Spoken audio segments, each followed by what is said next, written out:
discussing medical records. I've talked about this briefly on a number of occasions.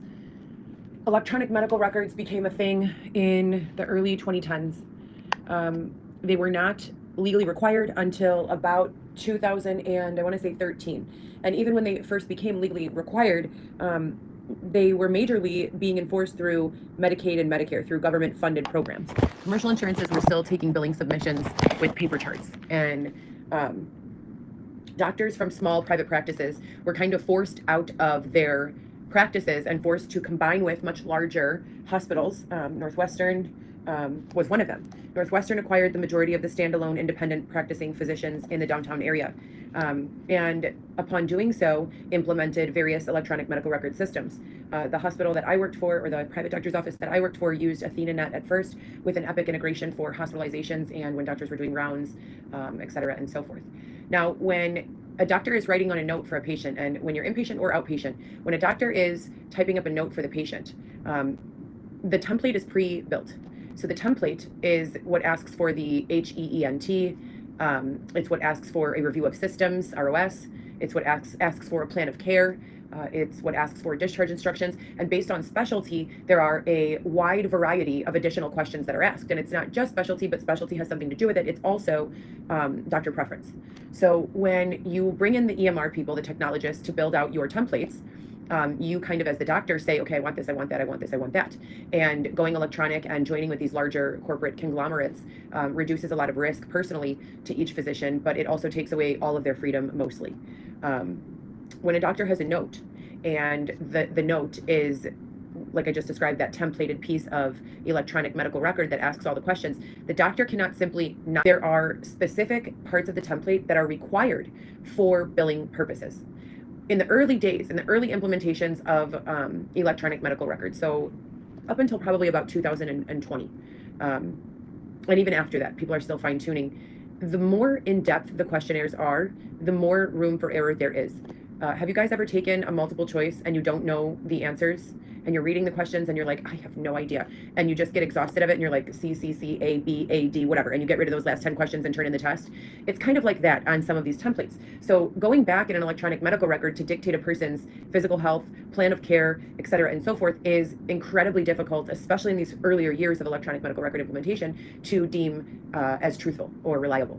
It's also incredibly unreliable to think that a doctor who saw a patient for 10 minutes once or twice is going to remember that patient. Especially when it was several years ago, the longer, the harder it is to remember. And when we're talking about a physician who's doing, on average, 20 patient visits a day, and they work 5 days a week, that's 100 patients a week, not including inpatient or rounds or consults or, things of that nature. And now how many weeks are in a year? So we're talking on average, let's give them a couple vacations throughout the year and say they're taking on 3,000 patients a year, which is a very generous underestimate for the doctors I worked with anyway. So if you're working with 3,000 patients a year, plus you have any sort of a social life, plus you're meeting new doctors, plus you're meeting new administrative staff, plus you have a family and a home life, your mental capacity, if someone asks you, can you recall a person from this year that you met with for 10 minutes, that recollection is going to be highly unreliable at best, if they even remember at all. Where was I going with this? Oh, yes. So basically, overall, in the development of electronic medical records, much like all other electronic charting, if you look at police used to have to go and fill out a piece of paper, a date of incident, what happened in the incident. I don't know the exact technology and questions that are used for the policing, charting. I speak medical language. I speak, medical abbreviations. I could write you a prescription for almost anything, and I can tell you exactly what the dosings are and, what the SIG is. Like, for instance, if the doctor wanted you to take a baby aspirin each day, they would write to the pharmacy, aspirin. SIG with probably a 0.81 with a SIG of take 1 tab PRN or Q day, depending on what it was. So PRN is as needed, QD is once a day, BID is twice a day, TID is three times a day. Lateral, posterior. They use these kinds of terminologies. I don't understand that language in policing or in legal. They have their own language as well, but I do understand it in medical. Now, very much so, it's incredibly common that, as I said, if you look at these long, tedious templates, especially before the EMR was developed and customized to the doctor individually, you have to click stuff. You have to click stuff to close the note, and you cannot submit a bill until your note is closed. Now, if you're in a private physician's office and you're the owner, who's going to yell at you? You might yell at yourself. Maybe your significant other will yell at you when the light bill is due and you're, $10,000 in the hole because you haven't submitted bills and where the EMR was developed and customized to the doctor individually, you have to click stuff. You have to click stuff to close the note, and you cannot submit a bill until your note is closed. Now, if you're in a private physician's office and you're the owner, who's going to yell at you? You might yell at yourself. Maybe your significant other will yell at you when the light bill is due and you're, $10,000 in the hole because you haven't submitted bills in 3 weeks and you're seeing patients and not submitting bills, so you're getting no.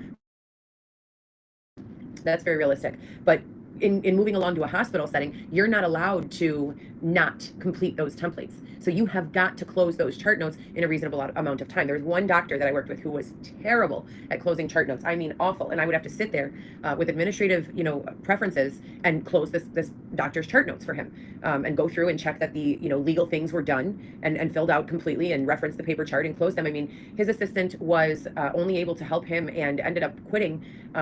Many assistants could not cover for him. I was one of the few that could, hear what he was saying and give him the type of assistance that he needed to close these notes. But he was very, very, very bad at it, and he was not alone in that, especially with the older generation of doctors coming in with the electronic implementation and integrations. Now, besides clicking stuff just to get, your note closed, there's also another consideration for the reliability of electronic medical records in their earlier years. Today, most electronic medical records offer some sort of indication for environmental,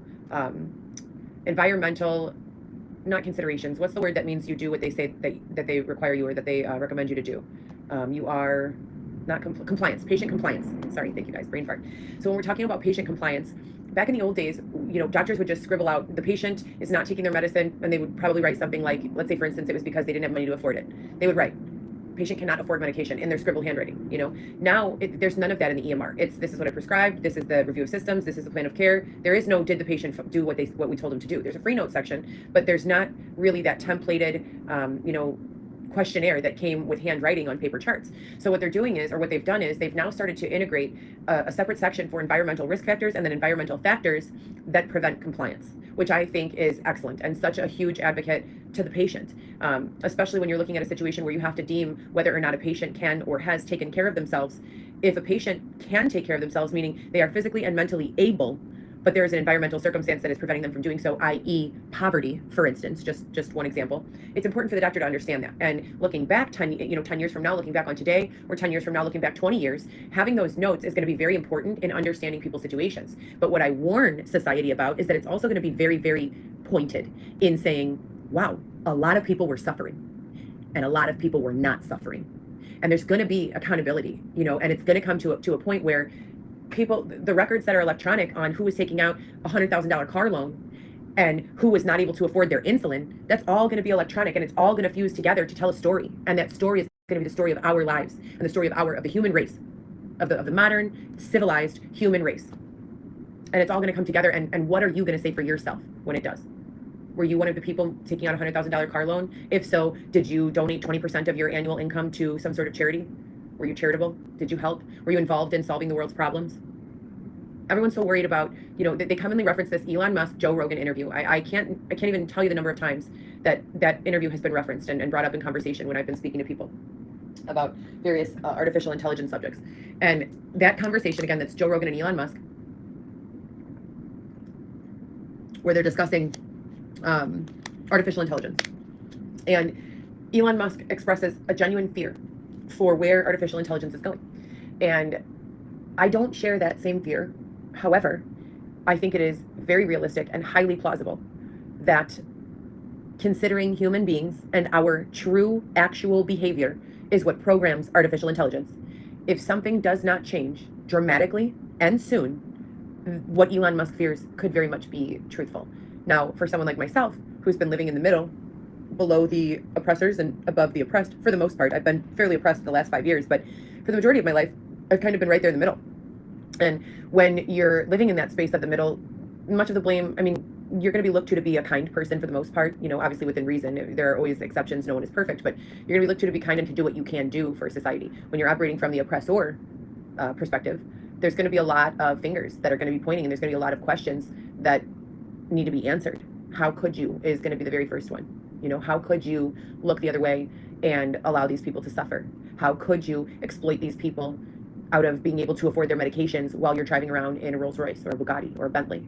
How could you be chartering $100,000 yacht for the weekend when there are people who, are going to be hospitalized because they're blood pressure or blood sugar are out of control and they cannot afford a simple, a simple and common treatment for those things.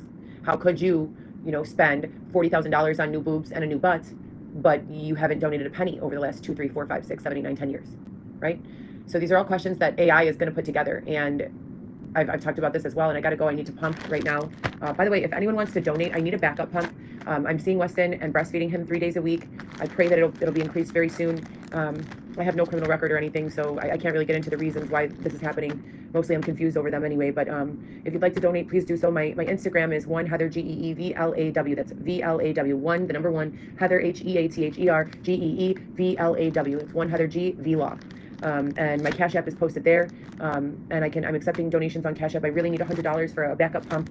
My pump started making a loud noise. I've only been using it for 3 months, and I have to keep pumping to keep my supply sustained for my son. It's very important. It means a lot to me that I get to keep breastfeeding him. He's only 3 months old, and it means a lot to me. And so I need to pump on the days that I'm not with him. Otherwise, I begin to lose my supply, and I need $100 for that. It's $79 or $69 for the pump and $30 for the phone. But either way, I've discussed really quickly, and I'm only going to give this about 5 more minutes to discuss this subject. We are all creating a file for our lives. This file is not being sold, and it means a lot to me. And so I need to pump on the days that I'm not with him. Otherwise, I begin to lose my supply, and I need $100 for that. It's $79 or $69 for the pump and $30 for the phone. But either way, I've discussed really quickly, and I'm only going to give this about 5 more minutes. I had a few requests to discuss this subject. We are all creating a file for our lives. This file is not being held in any sort of filing cabinet that's tangible, but rather cloud-based servers. And the in this blockchain or electronic footprint or electronic file, all of our prescription refills, everything billed through our insurance, all of our medical records, our phone bills, our phone records, our text message history, what we like and don't like on social media, the comments that we post on social media, the photos, the interactions, our campaigns, our resumes, our professional and personal resumes, clubs that we've belonged to, credit card histories, bank statements, all of these things, TV shows that we watch. Do you guys know that on smart TVs you have to be logged in? Usually most people are logged in through Gmail. Our Netflix accounts, our Hulu accounts, our Gmail accounts, our email accounts that are not related to Google. When we log into the TV, they keep a record of what we watch. When you pull up YouTube,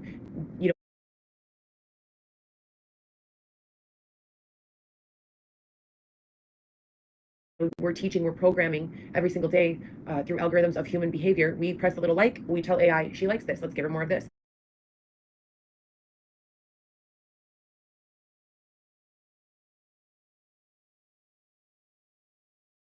We press the don't like, AI says, okay, she doesn't like this, let's give her less of this. We write a comment, AI is not completely there yet. AI is generative right now, but it's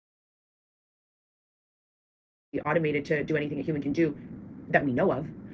But if AI can take a guess as to what you're thinking and what you're trying to say and generate a statement on your behalf that 99% of the time you're going to read and say, wow, that was perfectly articulated and exactly what I wanted to say.